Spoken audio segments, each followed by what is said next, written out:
Pega a visão do educador Anísio Teixeira. Só existirá democracia no Brasil no dia em que se montar a máquina que prepara as democracias. E essa máquina é a escola pública.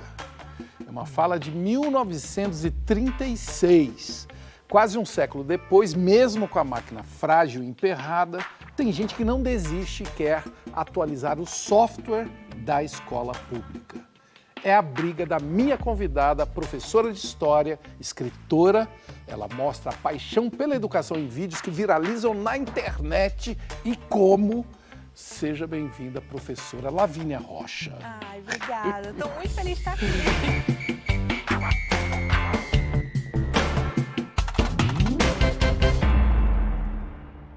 Não falta gente para falar dos problemas da educação do Brasil. Não. Eu quero começar de um jeito diferente. O que é divertido ser professor? Nossa, tem tanta coisa de diversão. Eu falei estava falando isso hoje, que quando eu tô trocando de horário, e aí eles falam assim, professora, eu posso te ajudar a levar suas coisas? Vai ter fofoca. São de que idade? Aí, 13, 14, 15 anos, e tem uns pequenininhos de 9, 10 anos. Tá. Então, eu vou tendo material, porque eu tô vendo quais são as inquietações deles, quais são os problemas, as relações com a família, com o namorado, namorada. Tá. Então, isso vai me dando material, então eu gosto muito disso. Tá. Eu gosto muito quando uma aula funciona, que nem todas funcionam, né? Nem tudo é perfeito. Mas quando uma aula funciona e o aluno sai, professora, essa foi a melhor aula que eu já tive. Uma vez eles reclamaram quando o sinal bateu e a aula seguinte era educação física. Eu falei, eu venci. Hoje eu venci. Uau!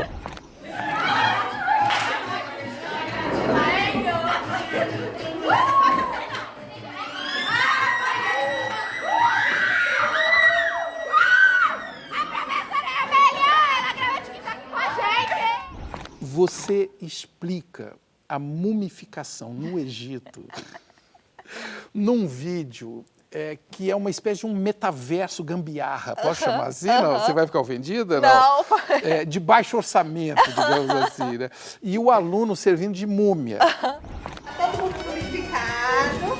Ele podia ir, então, ou por uma pirâmide, se ele fosse muito importante, ou por um lugar mais simples. Ele era importante ou não era? Como que se planejou essa aula? Não, então não foi planejado. Assim. Não? Não. Os meus alunos, eles participam ativamente das minhas aulas. Não é minha aula, é nossa aula.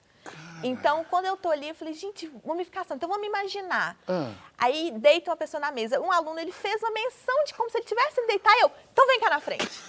Foi Vem na cá, hora? Na hora. Eu falei, vem cá. Juntei 2 mesas. Vem cá. Eu morro de medo da coordenação passar nessa hora, né? É essa hora que a coordenação não pode passar. Mas é tão bem explicado que parece que aquilo tinha sido ensaiado. Porque conta, então, como é que foi? Aí eu chamei, juntamos as mesas, assim, comecei. Quais são os passos? O que a gente vai usar? Água do Rio Nilo. Isso. Aí tem a garrafinha d'água. Finge que aqui é água do Nilo, tá, gente? Aí joga. E eles começaram a participar. Isso. Porque tem os olhos. O que eu vou usar, gente? Usa o álcool em gel. Usa o álcool em gel. Aí o menino, pode tacar. É isso. É um engajamento absoluto. De uma classe querendo dar aula junto com você. É isso que me parece. É isso. Eles participam junto comigo. Essa é a aula daquelas que a gente não esquece. E eu imagino que é o que todos querem ter, né, nas suas escolas, até nas suas empresas.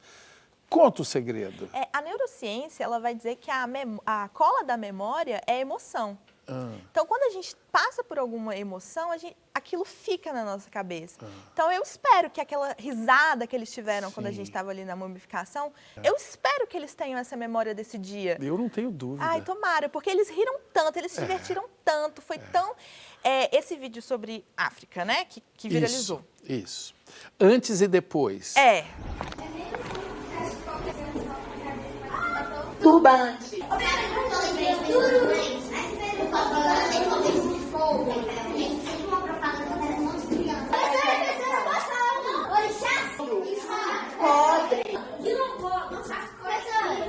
esse é outro também que as pessoas acham que, por exemplo, eu me planejei toda, até na minha roupa. E não. Você tá com uma bata, né? É um vestido que tem uma mulher negra. Isso faz parte de mim, do meu estilo. Você não tinha planejado para ir porque a aula era aquele tema? Não, inclusive eu não tinha lembrado ainda que era aquela aula planejada aquele dia, porque eu dou aula de manhã e à tarde. Tá. Então eu fui de manhã para os mais velhos com aquele vestido. Tá. E fiquei pra tarde, e aí a Socia caiu assim. E aí o figurino com cachorro. Não aparece no vídeo, mas tem que eu tive que cortar, tem 20 minutos a aula, né? Sim. Mas aí uma menina fala turbante, uma hora que a menina fala turbante, a outra fala, isso aí que tá no seu vestido, professora. Então eles vão, aí eu, que bom que eu vim com esse vestido hoje. Não foi nada planejado. Que maravilha, mas funciona de um jeito tão eficiente que eu quero insistir. Dá o segredo disso, porque os professores que eu conheço reclamam que os alunos não querem participar, ficam no celular, por exemplo. Como que você lida com o celular? Também tem celular na minha aula, né? Tem dia que eu dou um sabão também, faço um sermão, não é perfeito. As pessoas, minha amiga, acham que eu chego jogando flores. Amiga, você já deu um sermão? Eu falei, que isso? Já tirei de sala também. Tem isso também? Tem. Ocorrência. E aí, qual é o limite? Olha, a gente vai construindo juntos, né, esse limite. Eu sou muito paciente, eu vou conversando e eu tento sempre ir pelo emocional. Não faz isso não. Estuda pra minha prova, por favor. Eu queria tanto uma nota boa sua, eu ia ficar tão feliz com a nota. Aí eu vou pelo emocional. Tipo, nossa, quando eu leio sua prova, essa questão aqui, eu chorava. Olha aí, minha prova tá molhada, de tanto que eu chorava. Aí quando eles mandam bem, eu coloco uma exclamação, eu dou certo, mas uma exclamaçãozinha com um círculo em volta, assim, a questão foi maravilhosa. Arrasou. Então eles não querem mais o certo, eles querem a exclamação. Eles querem falar, professora... Tem um aluno que escreveu assim, professora, leia atentamente a minha questão 4, porque eu dei referência, nunca vai ver uma questão que nem essa. E aí ele citava, assim, Capitães de Areia, sabe? Para falar do anticomunismo na era Vargas. Ele citava, sabe? Ele citava coisas, assim, embasadas. Eu falei, caraca, aí ele ganhou exclamação. Olha aí, é uma espécie de um like, assim, um extra like. Isso, né? Um amei.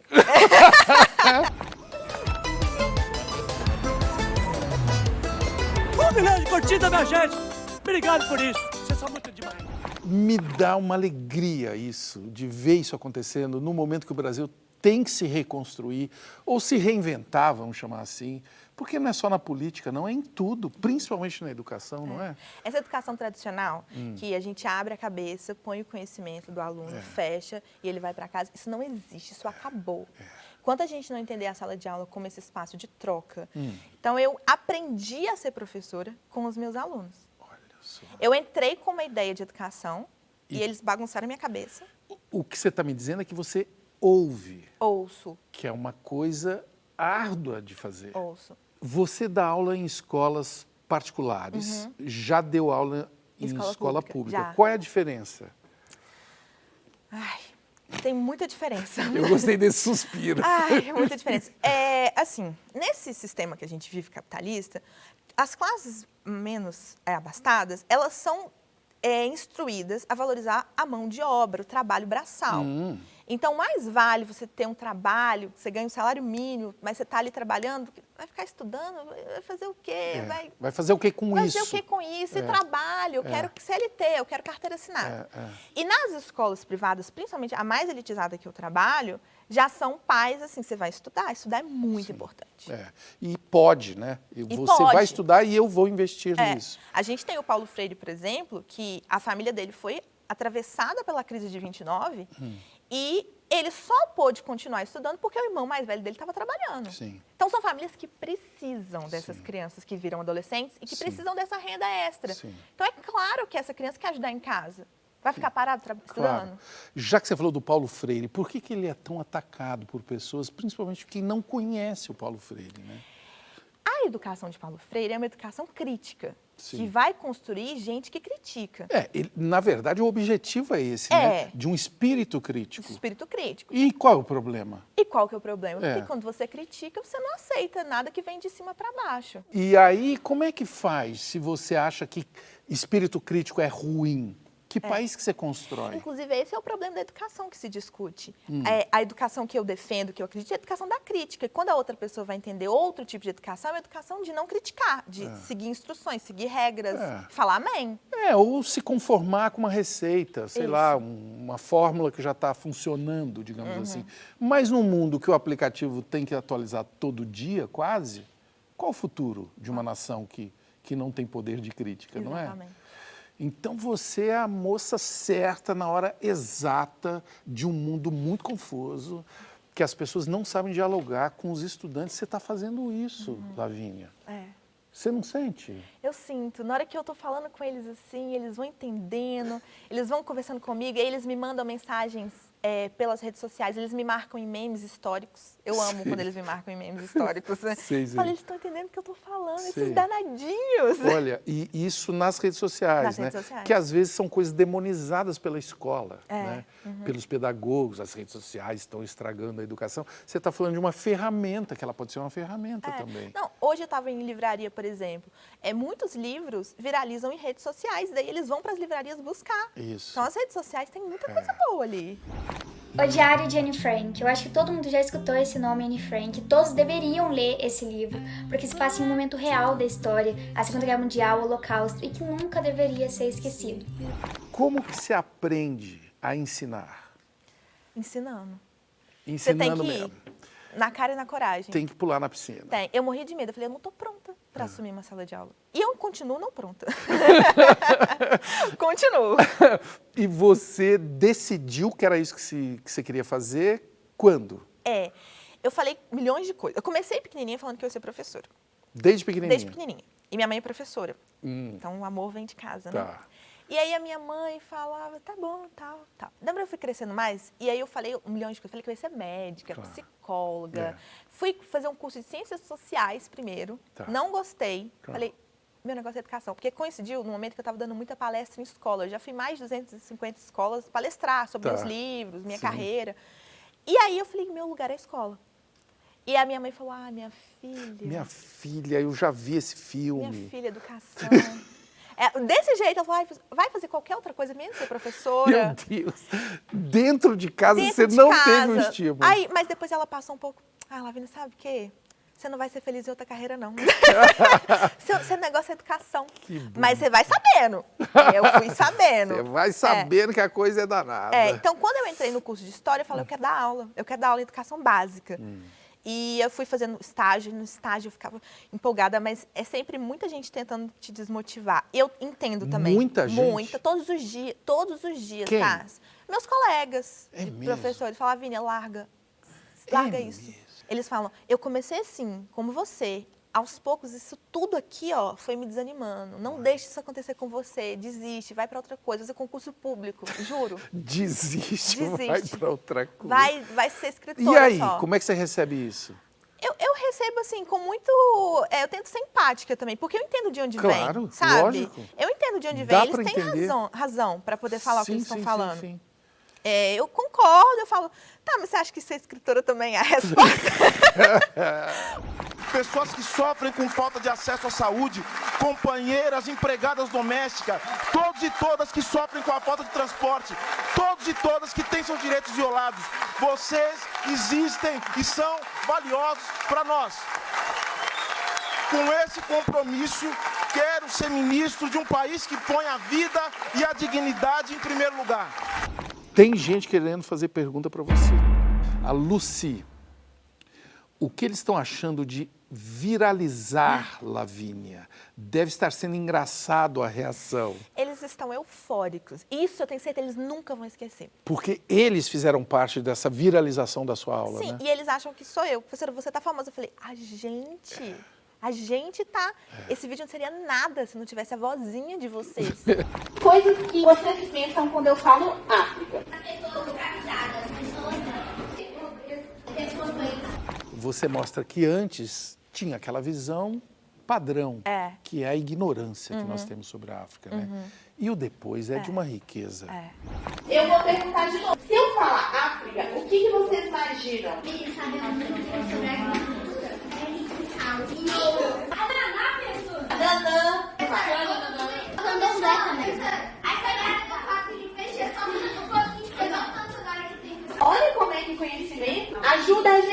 mudar a nossa imagem das coisas, não é? Antes vocês tinham uma imagem desse tamanhozinho. Agora o meu desse tamanho. É uma riqueza. E o mais bonito de tudo pra mim no vídeo É. é quando eles percebem o que eles fizeram.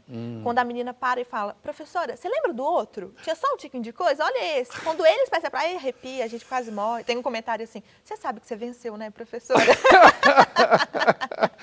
Foi o dia que eu saí, putz, a educação vale a pena.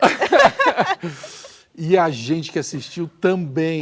Por isso que você está aqui, né, mocinha? Eu estou aqui com essa professora de história, né? Por isso, no próximo bloco, eu separei algumas coisas que nós precisamos aprender sobre a história do Brasil com ela. Vamos lá? Vamos. Até logo, pessoal.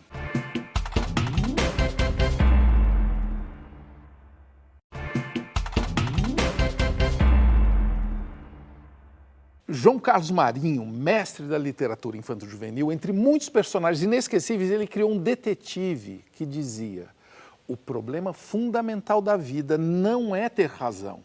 O problema fundamental da vida é não ser chato. A minha convidada não é chata, né? Vocês estão percebendo. Ao contrário, ela é uma professora de história que transforma uma matéria cheia de nomes, datas, decorebas, numa coisa atraente, que desperta a curiosidade dos alunos. Ô, Lavínia, entrega esse segredo, é isso? Entrega esse segredo. Esse pessoal lá de Minas vai entregando tudo devagarzinho. A gente fica segurando. Vai pelas beiradinhas, né? Desconfiado. Tem um segredo? Ou tem vários? Primeiro que não dá pra reproduzir, né? Não tem como eu querer repetir ninguém, não tem nem como ninguém me repetir. Sim, sim. Mas, por exemplo, tem como se inspirar. Esse vídeo da África, essa metodologia de começar é antiga, não é nada revolucionário, Sim. mas eu vi de um professor, o Johnny Matos, no Twitter, ele fez isso com o 7º ano dele, eu falei, quando eu chegar em África, o que eu vou fazer? Olha só. Então, eu me inspirei nele. Olha aí. E eu registrei, isso também é muito importante. Tem muita coisa incrível que as pessoas, a gente não conhece, a gente não vê, porque as pessoas não registram. Trabalho bom é trabalho visto. Aliás, eu vou entregar que eu te encontrei no TikTok. E foi assim que, enfim, você chegou aqui. Eu estava vendo um negócio, falei, o que é isso? E como sempre acontece no TikTok, de uma maneira aleatória, claro, com uma mira, eu estava buscando coisas de educação, que é a minha paixão também, né? E isso pode acontecer de uma maneira intencional, é isso que eu quero dizer. Não é? Você não acha que isso pode virar uma metodologia? Sim, com certeza. Eu estou falando de coisas sérias mesmo, não estou falando aqui de brincadeira só. Nós temos, aliás, exemplo, brincadeira é coisa séria. É coisa seríssima, porque brincando você aprende demais. Isso tudo tem nome, né? Chama metodologias ativas. É quando os alunos fazem parte desse processo. A gente tem vários tipos, né? A gamificação, que é a minha preferida. Sim. Então eu pego coisas que eu amo fazer, coisas que eu amo jogar na minha vida pessoal e transformo em história e levo para os meninos. Não sei se você chegou a ver da Revolução Industrial. A gente fazia uma fábrica de sapato. Eles eram personagens da Inglaterra. Eu quero ganhar dinheiro. Então eu demito todo mundo que não faz bem e tem tanta gente querendo trabalho. Tudo bom. Você trabalha numa fábrica, é empoeirada, você é criança, você é adulto, você perdeu seus pais, você perdeu seu filho. Então, eles tinham um personagem. E eles tinham que incorporar. Você trabalha 16 horas na minha fábrica. Ele, 16 horas, vou fazer uma greve. E eles começaram a lutar pelos direitos. E aí, eu fui guiando e eles foram seguindo os passos da Revolução Industrial, de fato. Até a gente chegar nos sindicatos, na luta pelos trabalhos. Foram vivendo, o que eles tinham que aprender. Depois, quando a gente foi para a sala de aula, eu falo, os ludistas, que são os que quebram as máquinas. Aí eles já sabiam que eram os ludistas, porque eles foram os ludistas. Eles quebraram as máquinas lá na sala. E eles quebra. É um caos criativo. Eu consegui umas máquinas novas que fazem o trabalho de vocês. Então eu vou demitir mais gente. O que os ludistas vão fazer? Quebrar as máquinas. Quebrar as máquinas. O que ensina uma aula de História da África? História da África. É um 5º ano mais básico, mais leve, que no 7º eles voltam. Então, a gente começou a estudar sobre as divisões políticas. Não existiam só os clãs, que muita gente vai falar tribo, a gente não usa mais esse termo. Então, primeiro, gente, tribo não, hein? É clã. Clã. E aí, Escravos também a gente não usa, a gente usa escravizados. Qual é a diferença? Quando você fala escravo, é uma coisa que é inerente daquela pessoa. Ela Tá. nasceu assim, ela merece isso. Sim. Quando você fala escravizado, é uma condição pela qual Uma ela está condição passando. temporária que ela está Que não deveria estar existindo. sofrendo. Está sofrendo É. por alguém. É. Ela não é escrava de fulano, Isso. ela é escravizada por fulano. Essa coisa da oralidade. Sim. Então, como é importante contar histórias, avô que conta para alguém. Isso é nosso hoje por causa de tradições Claro. africanas. É. E eles vão entendendo. Depois a gente entra na colonização para poder explicar por que nós, como Brasil, temos essa origem. Por que temos essa origem e por que devemos estudar a história da África? Porque tem gente que acha assim, por que estudar isso? E é lei, que é de 2003, a gente vai fazer 20 anos dessa lei. Que ela depois foi atualizada na 11.645, que vai falar dos indígenas também. Sim. Então, nós, como professores de História, Literatura e Arte, principalmente, a lei vai falar dessa específica, mas de modo geral, Sim. ela vai dizer, a gente precisa trabalhar a luta e a participação negra e indígena na formação do país.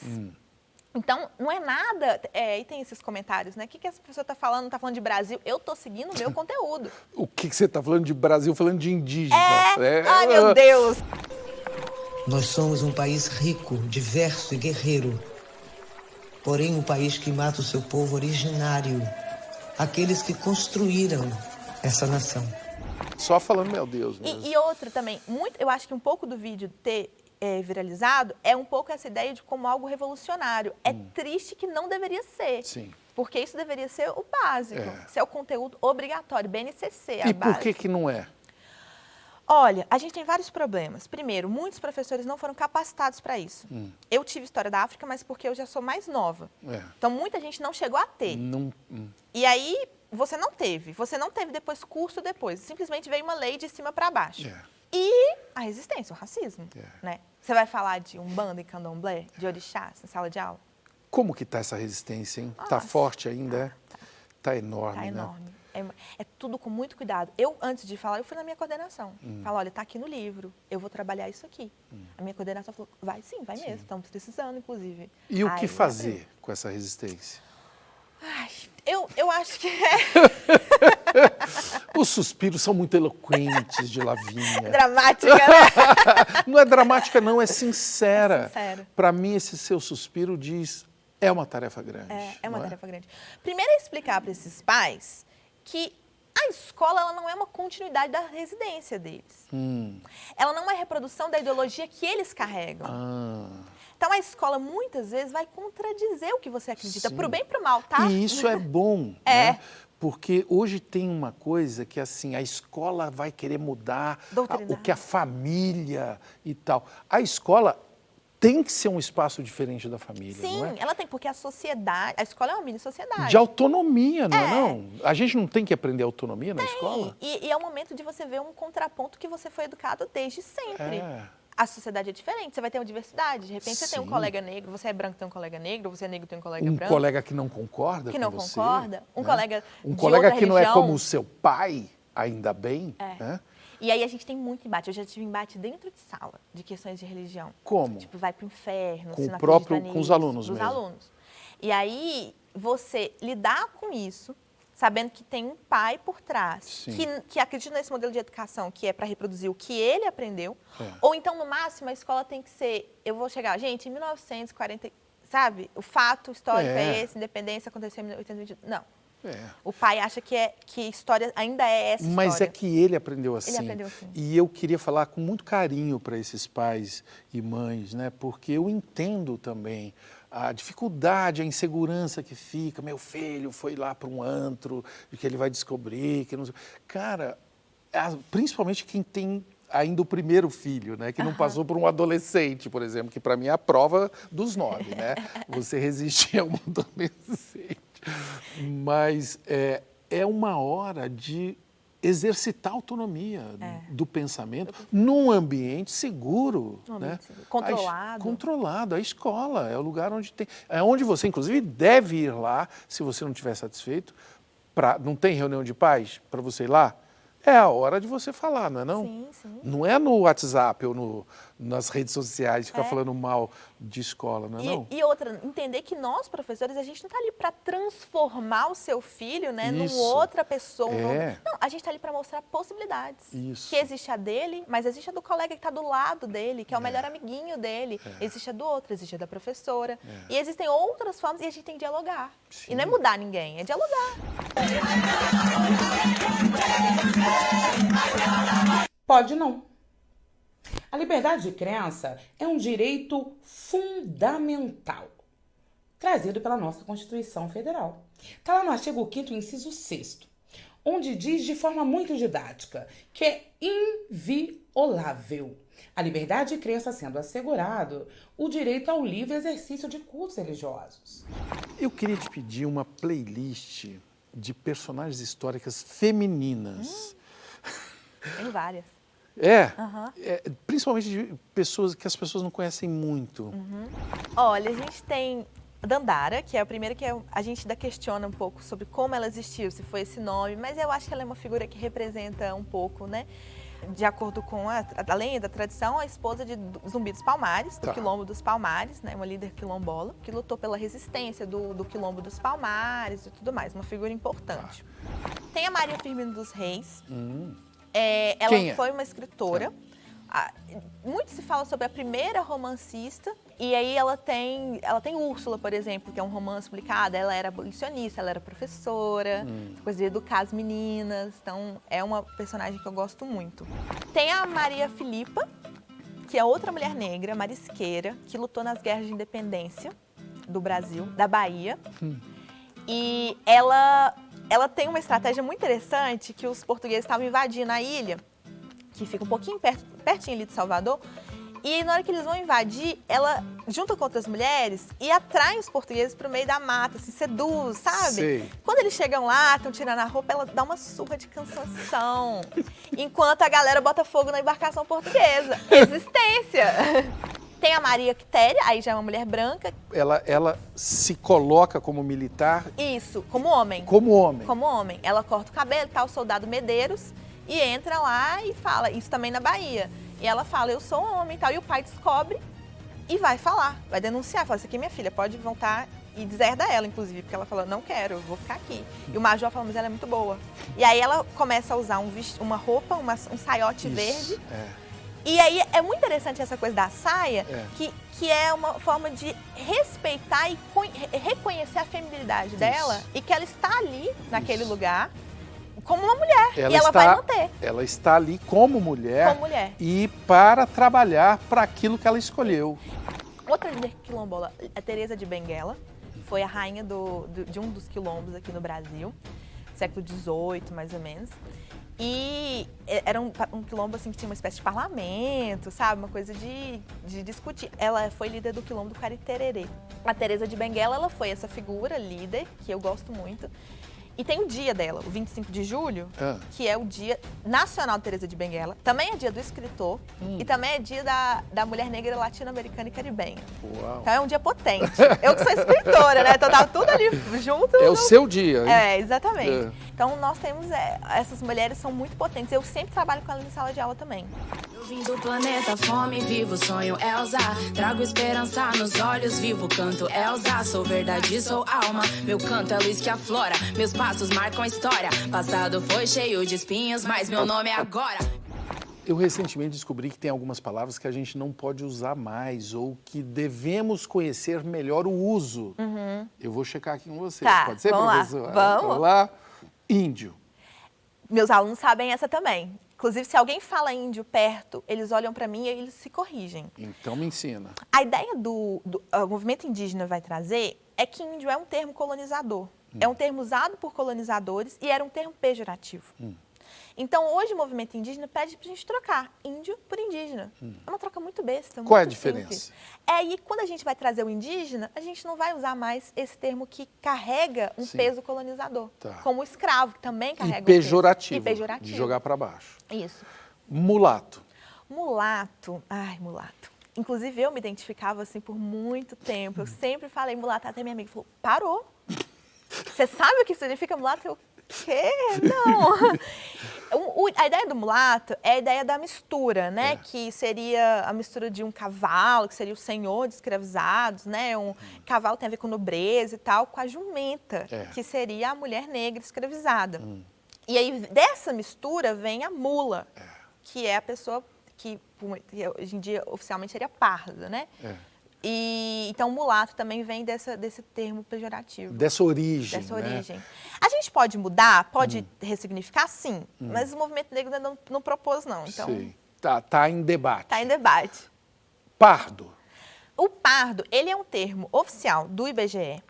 Então, e ele é um termo guarda-chuva. Ele é um termo complexo também, porque muitos descendentes de indígenas vão olhar e falar, não sou branco, não sou negro, cor, né? Sou pardo. Pardo, é. E aí, você perde muita gente na identificação, porque essa pessoa, na verdade, ela entraria como indígena. Mas ela também não se identifica, e tem toda uma tradição. É um outro rolê. É um outro rolê, mas eu queria observar o seguinte, muita gente no Brasil, eu diria muita mesmo, tem uma indefinição quanto à sua... Tem.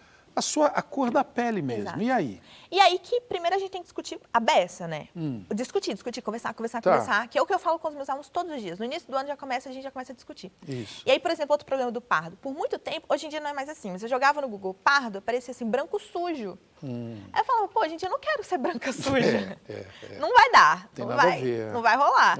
E aí, oficialmente, do IBGE, quem se declara como pardo e preto entra no grupo negro. Então, acabou. Então, mesmo que você não saiba que você é negro, o IBGE está te entendendo como negro. Tá. Mesmo que você escreve lá pardo, você está entrando negro, que é uma vitória também do movimento negro, essa luta pela identificação. Sim.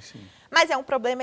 Por exemplo, pessoas marrons, que são árabes, vamos pensar assim, Índia ou asiático marrom, né? São marrons, mas vamos supor, vem para o Brasil. E aí, eles vão entrar onde? Não tem. Aí muda até o contexto, né? Muda o contexto. Como é que fica?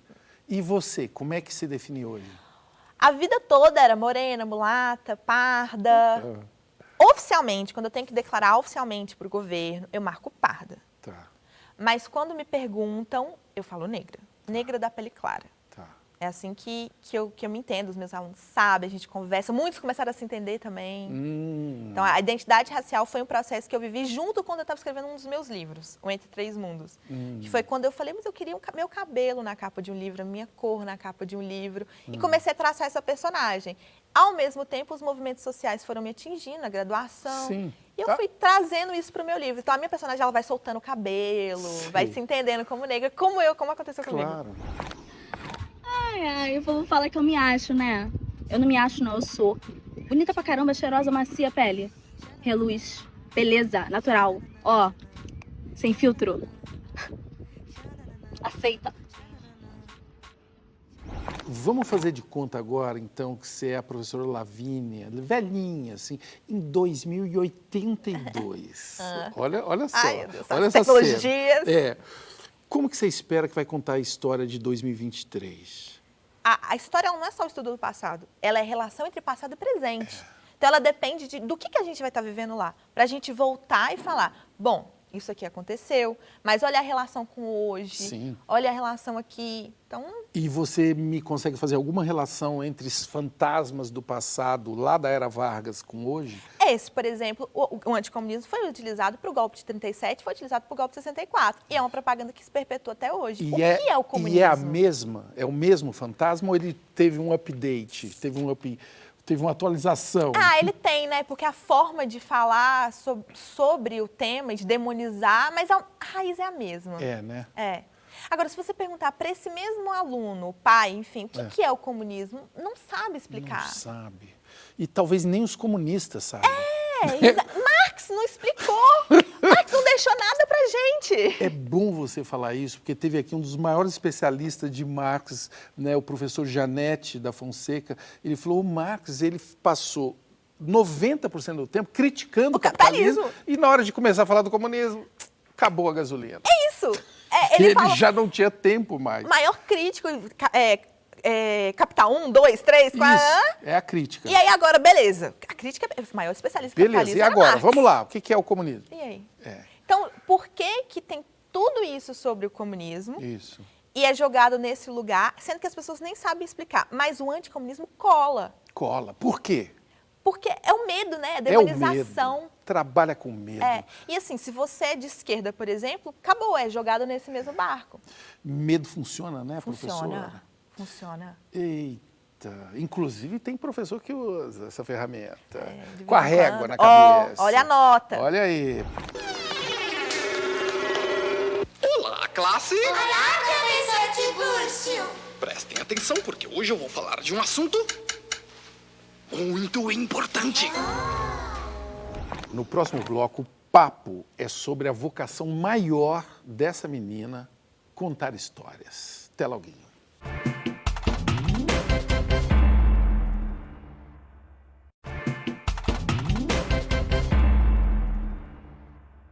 Conceição Evaristo tem uma visão intensa, quase feroz, sobre a escrita. É assim, ó. Quando eu morder a palavra, por favor, não me apressem. Eu quero mascar, rasgar entre os dentes, a pele, os ossos, o tutano do verbo, para assim versejar o âmago das coisas. Ô, Lavínia, você é que tipo de escritora? Assim, um pitbull que morde e não larga?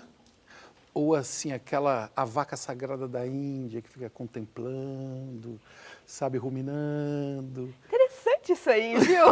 A gente geralmente coloca entre escritor, arquiteto e jardineiro. Então, arquiteto seria mais esse que planeja tudo, que vai pensar. Eu tenho colegas assim, que sabe capítulo 1, 2, 3... Sei, faz toda a estrutura antes. Tudo. E tem o jardineiro, que joga lá a sementinha e deixa crescer. Eu sou essa. Você é mais da bagunça. De vez em É quando da bagunça? da Posso falar isso? Não? Posso, pode falar. É da sou da bagunça. É. Eles falam que tem um intermediário, que às vezes eu vou um pouco para arquiteta. Usa um pouco dos dois. Mas eu gosto de escrever um livro como se eu estivesse lendo um livro. Que eu estou descobrindo enquanto eu escrevo. Então eu sou mais essa coisa light, assim, de... O que vai acontecer? Aí, como se os personagens estivessem falando comigo assim, eu fiz isso. Aí eu, então tá, você fez Você vai isso. surfando na história. Na história. Depois a gente vem editando e tal, Claro. e vai lapidando. Sei. Mas no momento de escrever é diversão, é hobby, é brincadeira. Sei. Sabe? E você começou isso cedo, né? Cedo. Você começou escrevendo com 11. Com 11 anos. E publicou com 13. Isso. Com a ajuda dos pais. Que, aliás, parabéns para eles, fizeram um excelente investimento, não foi isso?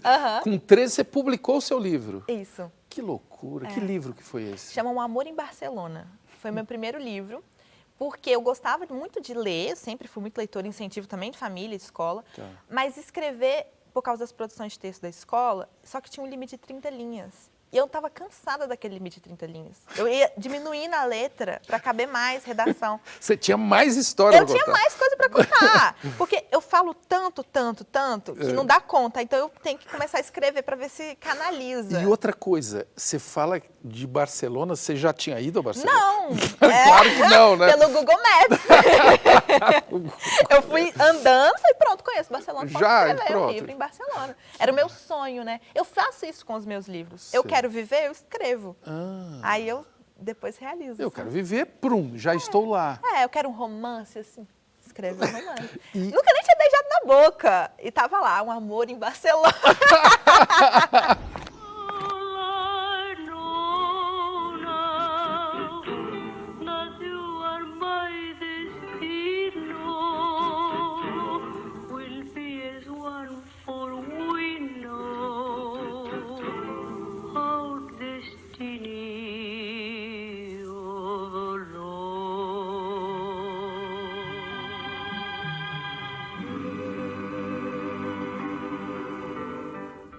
O que falta para a gente ter mais escritores negros no Brasil?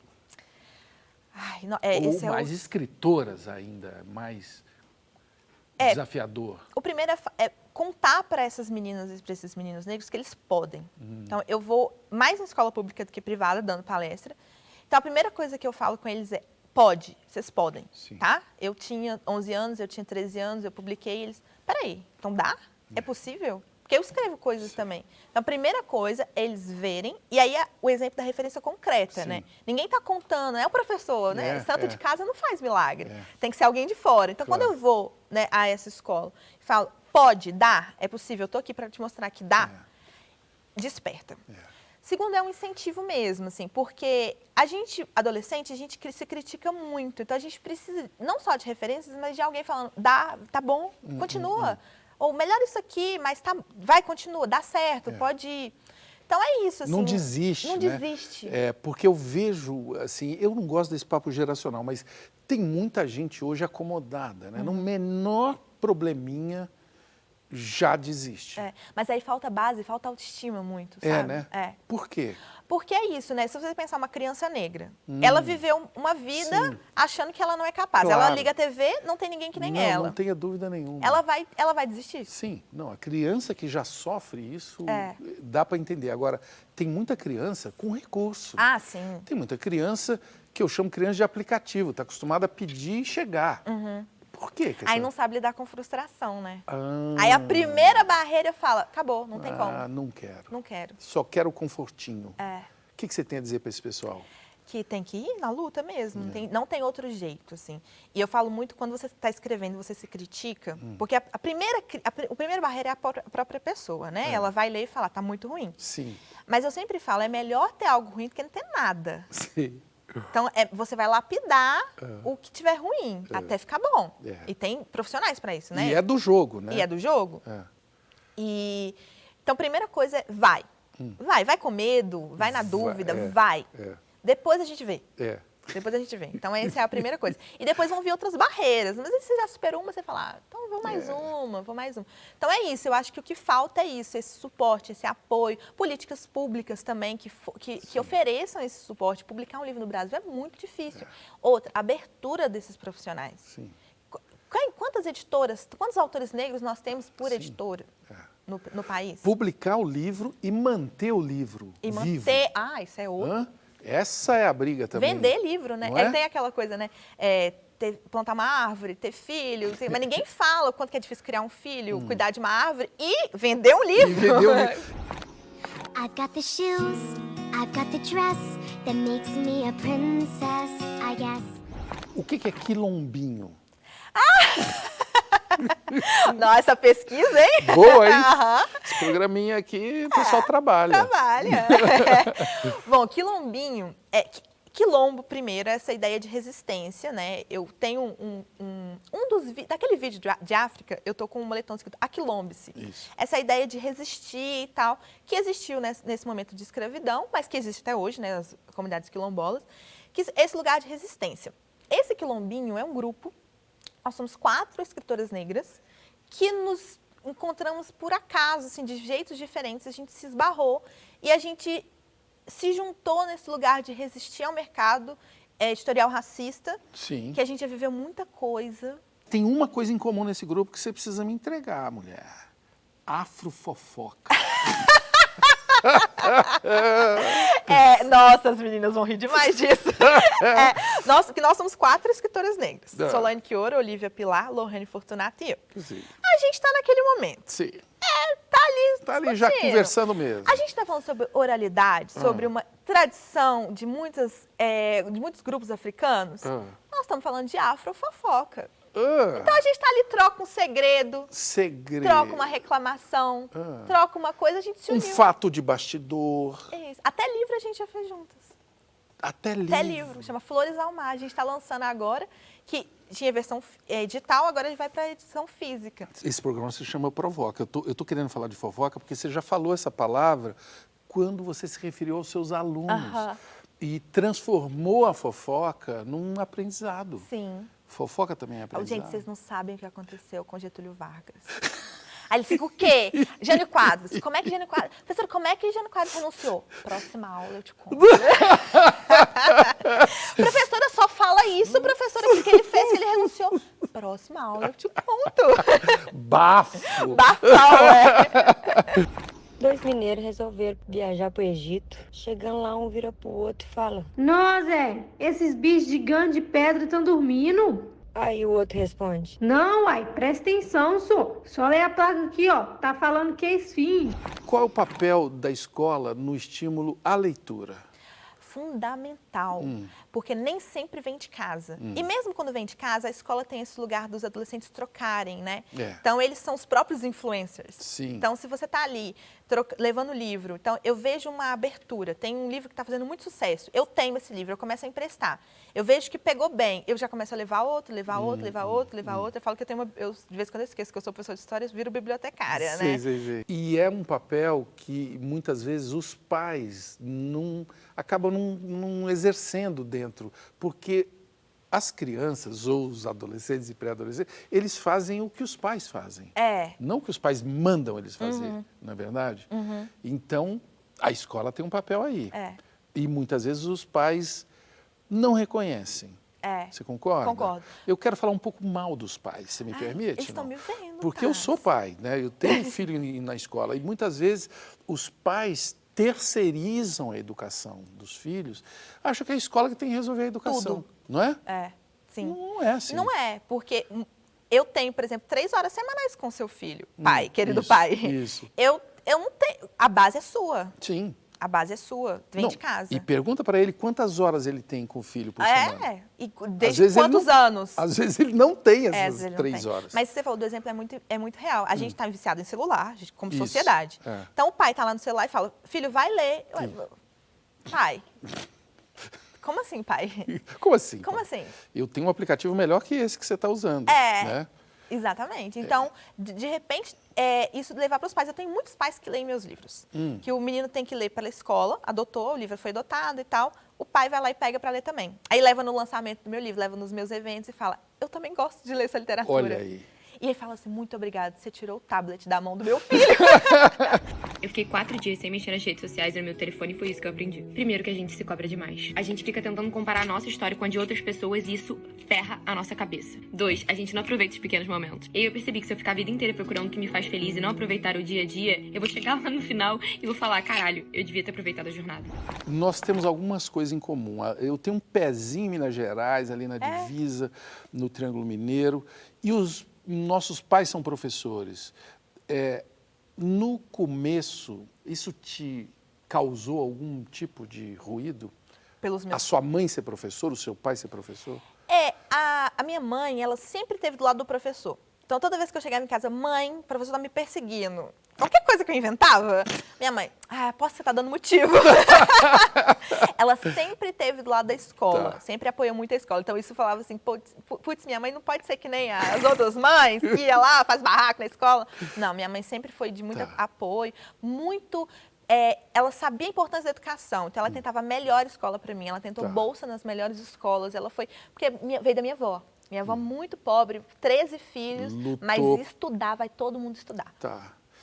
Mas você chegou a ter aula com ela? Não, não tive. Mas aí ia ser um problema, né? Então, eu tive. Você teve? Ai. Eu tive, mas eu já perdoei a minha mãe. No primeiro ano primário, ela me botou na sala dela. Isso não se faz, né? Isso não se faz. Mas sobrevivemos muito bem. Um beijo para dona Shirley. E primeiro ano primário é o dia inteiro, né? Com a mesma professora. É o dia inteiro. Então, não podemos nem falar. Não posso nem começar a falar. Suas memórias. É terapia, né? Pra desabafar, meu rap vai me levar aos confins do mundo pra dizer que só o amor pode te afastar do canhão, de um 12, de um tiro, de uma arma, de uma desilusão. Quem sofre, pai, eu sei, abra seu coração. Aqui quem fala é o sobrevivente.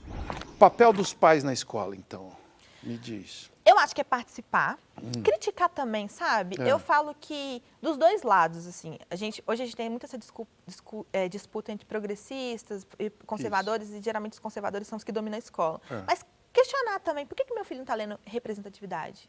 Quais são os autores negros? Questionar a escola, sabe? Botar a escola para pensar, atualizar a escola. Mas com muito respeito, porque quem está ali estudou para estar ali, sabe? Eu fiz 4 anos de graduação, eu tenho experiência, eu fui pesquisar, eu estou estudando, eu fiz pós-graduação. Eu quero dar o melhor para o meu aluno. E vamos conversar, a gente pode conversar, mas não é... O pai, muitas vezes, ele vai achar que ele sabe tudo. E que ele, principalmente nas particulares, por estar pagando, ele tem que receber um serviço. Um cliente. Um cliente, é como se fosse de novo, aquele negócio do aplicativo. Eu cliquei, eu recebi. Isso. Não é assim. né? Então, a parceria, os melhores alunos são aqueles com os pais que eu tenho parceria. Parceria, assim, de... O que é parceria? Eu vou mandar um para casa, o pai vai falar, vamos fazer junto, vamos fazer um trabalho. Outro dia eu dei um trabalho sobre pessoas negras. E aí a menina conheceu Carolina Maria de Jesus, foi pesquisar, a mãe falou, tem um livro dela, Quarto de Despejo, eu vou pegar e vou te emprestar. Olha que parceria, olha que trabalho que fecha. Sim. Eu comecei, não sei quem é a mãe dessa menina, mas eu comecei lá na escola, a mãe terminou em casa. Isso é parceria. Buenos días, clase. Sentaos. ¿Quieres saber por qué quise dar clase a niños? Para protegerlos de sus padres. Você chora escondido? Não, eu choro na frente de todo mundo. Na frente de todo mundo? Outro dia o quinto ano estava fazendo uma prova e eu estava corrigindo o trabalho deles. E eles tinham que fazer o trabalho tirando foto com a família, escutando histórias da família, a questão da oralidade, do baobá. E eu chorava com as fotos. Eles fazendo prova. Professora, você tá chorando? Eu, não! Eu choro à frente de todo mundo, sou muito chorona. Eu ganhei um prêmio recentemente de educação, chama Prêmio Perestroika. E na hora eu fiquei emocionada, mas segurei. Mas tem hora que eu lembro que eu ganhei esse prêmio de educação no meu primeiro ano de sala de aula, que era para professores criativos o prêmio. Eu começo a chorar de vez em quando também. Eu estou dirigindo assim, cara, eu ganhei esse prêmio. Eu ganhei esse prêmio. Mas aí eu quero saber uma outra coisa agora. Onde você quer chegar? Eu vou dar 2 opções. Você pode querer outra. Anitta ou Barack Obama? Nossa Senhora! Mas... Ou os dois. Eu tô achando que ela tá querendo os dois. Tá querendo juntar uma coisa com a... posso juntar os dois? Mas claro que você pode. Eu quero juntar os dois. Você tem direito. Eu quero tudo. Eu quero tudo. E cada dia eu quero uma coisa diferente também. Pode ser que eu seja Barack Obama hoje, amanhã Anitta. Ou juntando. Eu sou geminiana, né? Já me disseram que geminiana é assim. É assim, os que dois. Muda o tempo todo. E eu mudo o tempo todo. Por exemplo, ser professora e escritora. O que eu quero mais? É bom demais já. Cansei de um e vou pro outro. Mas, assim, ser escritora é minha carreira principal. Mas aí tô ali, vou pra educação e me divirto também. E pego base ali, histórias para poder escrever livros. Eu vou dizer o que eu quero para você. Eu quero que o Brasil seja assim. Entendeu? Eu quero um Brasil Lavínia Rocha. Meu Deus! Tô lisonjeada. Tô falando. Eu creio que educação é algo que temos que praticar na vida real, não é não? Não é só no formal, né? Não é só escola. Não, educação é tudo. E quem tem brilho no olho mesmo, tem, né? Não só brilho, mas tem fogo nos olhos mesmo, né? Quando fala, vou dar uma aula hoje, né? E vai ser incrível. Não é legal? Lavínia Rocha, me diga, o que é a vida? Eu sou racional demais pra isso? Sou racional. Você é racional demais. Olha como é que ela quer me enganar, essa mulher. Sabe, quando a gente tá... Quando eu penso em vida, assim, eu penso em algo bem... Um trem desgovernado. E aí eu penso... Sabe quando você é criança e você tá jogando videogame com seu primo mais velho? E aí você tá arrasando, se divertindo, horrores. E você descobre que o tempo todo sua manete estava desconectada, que você não tinha controle nenhum. A vida pra mim é esse descontrole. Mas você se divertiu, você tem boas histórias, mas você não tinha controle de nada. Essa é a vida. Uma dúvida. Quando você falou trem, você tá falando do trem? Ou o trem mineiro, né? Não, é o trem. O pessoal em Minas vai estar falando da gente agora. Uai, mas programa bom. É isso, ela foi lá no programa? Foi lá no programa. Nossa, ela arrasou. Você tem aquela cara de quem ouviu muito porque sim dos adultos. E porque sim não é resposta. Deu direitinho a lição. Obrigado pela visita. Obrigada pelo convite. Como você cresceu. É grande, né?